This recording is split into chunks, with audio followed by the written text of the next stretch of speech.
Hello दोस्तों, आज की कहानी की नई सीरीज में आप सभी लोगों का स्वागत करती हूँ। हमारे वीडियो को लाइक करिए, चैनल को सब्सक्राइब करिए। चलिए कहानी की तरफ चलती हूँ। मस्त मस्त छोटी कहानियाँ शिक्षा देने वाली। छोटी कहानी इन हिंदी। छोटी कहानियाँ छोटे छोटे खजाने की तरह होती हैं, जिसे पढ़कर हमें ज्ञान तो मिलता है, साथ ही आनंद भी बहुत मिलता है। आज हम आपको ऐसी ही कुछ शिक्षा देने वाली मज़ेदार छोटी कहानियाँ बताऊंगी, जिसे पढ़कर आपको बहुत कुछ सीखने को मिलेगा। आप अपने बच्चों को भी इन छोटी कहानियों को सुना सकते हैं, ताकि वो भी कुछ अच्छा सीख सके।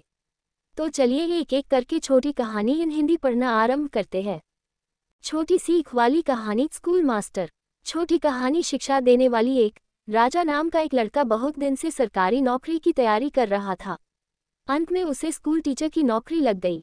जिस स्कूल में उसे पढ़ाने जाना था वो शहर से काफ़ी दूर एक गांव में था, इसलिए उसे गांव के आसपास ही किराए पर एक घर लेना पड़ा। लेकिन वो घर भी स्कूल से काफ़ी दूर था। राजा रोज पैदल स्कूल आने जाने लगा। कुछ महीने बाद जब उसके पास अच्छे खासे पैसे जमा हो गए, तो उसने उस पैसे से एक बाइक खरीद ली, ताकि और उसे पैदल स्कूल न जाना पड़े। राजा जब भी स्कूल जाता और रास्ते में कोई उसे पैदल दिख जाता, तो वो उसे अपने बाइक पर लिफ्ट दे देता। स्कूल से वापस आते समय भी राजा वही करता। ऐसा एक भी दिन न हो जिस दिन उसने किसी को अपने बाइक पे बिठाए बिना स्कूल गया हो या फिर वापस अपना घर आया हो। उससे जितना हो सकता वो सबकी मदद करने की कोशिश करता। एक दिन जब राजा स्कूल से घर जा रहा था, तो उसे एक आदमी रास्ते पर अकेले पैदल चलता दिखा। उसने रोज की तरह उस आदमी के पास जाकर बोला कि आप मेरे बाइक पर बैठ जाइए, मैं इसी रास्ते से जा रहा हूँ, आपको आगे छोड़ दूंगा। वो आदमी खुशी खुशी बैठ गया। कुछ दूर चलते ही राजा को महसूस हुआ कि उसकी पीठ पर नोखिला कुछ चुभ रहा है।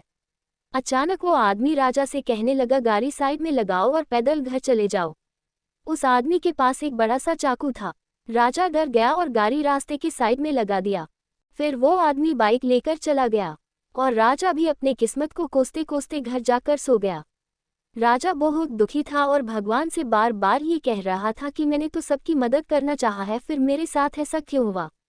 अगले दिन जब वो सोकर उठा तो उसने देखा कि उसकी बाइक घर के बाहर खड़ी है और उस पे एक चिट्ठी भी रखी है। जब उसने चिट्ठी को खोल के पढ़ना शुरू किया तो उसमें लिखा था, मास्टर जी मुझे माफ़ कर देना, मुझे पता नहीं था आपकी बाइक आसपास की गांव में इतनी पॉपुलर है। जिसने भी मुझे इस बाइक पर देखा उसने ही मुझसे पूछा कि ये तो मास्टर जी की बाइक है, तुझे ये कहाँ से मिला। सबको पता चल गया कि मैंने आपकी बाइक चोरी की है, इसलिए मैं आपको आपका बाइक लौटा रहा हूँ। हो सके तो मुझे माफ़ कर देना। इस चिट्ठी को पढ़ने के बाद राजा बहुत खुश हुआ और भगवान का धन्यवाद किया। उसे ये विश्वास हो गया कि भगवान हमेशा अच्छे के साथ अच्छा ही करता है। सीख। इस छोटी कहानी से ये सीख मिलती है कि हमेशा दूसरों की मदद करते रहो, भगवान आपके साथ गलत नहीं होने देगा। आप इस छोटी सी कहानी को भी पढ़े। कर्म, बुद्धि और भाग्य में महान कौन। जिगरी दोस्त शिक्षा देने वाली छोटी कहानी। छोटी कहानी शिक्षा देने वाली। दो एक गांव में रोहित और सूरज दो जिगरी दोस्त रहा करते थे। गांव में उनके लिए कोई अच्छा काम नहीं था, इसलिए वो दोनों शहर जाकर काम करने का सोचा और अगले दिन काम की तलाश में निकल गए शहर की ओर। शहर गांव से बहुत दूर था। कई घंटों चलने के बाद दोनों दोस्त एक पेड़ के नीचे आराम करने के लिए बैठे।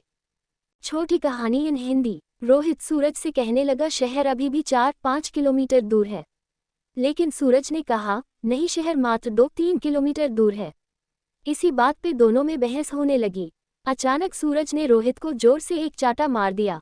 रोहित शांत स्वभाव का था, इसलिए उसने सूरज से कुछ नहीं कहा और एक लकड़ी लेकर जमीन पर लिखने लगा, आज मेरा जिगरी दोस्त ने मुझे चाटा मारा। फिर दोनों शहर की ओर चल दिए। अब कोई किसी से बात नहीं कर रहा था।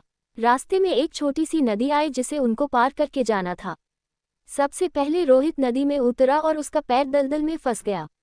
उसने सूरज से मदद मांगी और सूरज जल्दी से भाग के रोहित के पास गया और उसे दलदल से बाहर निकला। फिर दोनों एक साथ नदी पार किया। कुछ दूर जाने के बाद रोहित को एक दीवार नजर आया। उसने एक पत्थर ढूंढ के दीवार पर लिखने लगा, आज मेरे जिगरी दोस्त ने मेरी जान बचाई। ये देखकर सूरज रोहित से कहने लगा, जब मैंने तुम्हें थप्पड़ मारा तो तुमने वहीं पर जमीन में उस बात को लिख दिया, और अपनी जान बचाने की बात तो तुम नदी के किनारे भी लिख सकते थे, तो इतनी दूर इस दीवार पर क्यों लिखा। तब रोहित ने जवाब दिया कि किसी की बुरी बातें या बुरा करा कुछ भी अपने मन में जमा करके नहीं रखना चाहिए। इससे उस इंसान के प्रति हमारे मन में नफरत पैदा होती है। इसीलिए जब तुमने मुझे थप्पड़ मारा तो मैंने उसे जमीन पर लिख दिया, क्योंकि कुछ देर बाद हवा चलेगी और वो लिखावट मिट जाएगी। लेकिन किसी की मदद को कभी भूलना नहीं चाहिए, उसे हमेशा याद रखना चाहिए। इसलिए मैंने तुम्हारी की हुई मदद को नदी के किनारे नहीं लिखा और यहाँ इस दीवार पर लिख दिया ताकि ये बहुत दिन तक यहाँ लिखा रहे। रोहित की जवाब सुनकर सूरज खुश हो गया और रोहित को गले से लगा लिया। फिर दोनों हंसते हंसते एक साथ शहर की ओर जाने लगे। हमने आपके लिए 10 नए मजेदार नैतिक कहानियाँ लिखी है, आप इन्हें भी पढ़ें।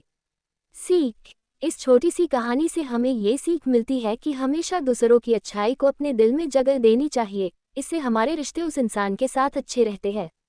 इन शिक्षा देने वाली छोटी कहानियों को पढ़ने के बाद हमें आशा है कि आपको आनंद आया होगा और बहुत कुछ सीखने को मिला होगा। अगर सच में आपको ये कहानियाँ अच्छी लगी हो तो इसे अपने दोस्तों के साथ ज़रूर शेयर करें। वीडियो को लाइक करें और हमारे चैनल को सब्सक्राइब जरूर करें। धन्यवाद।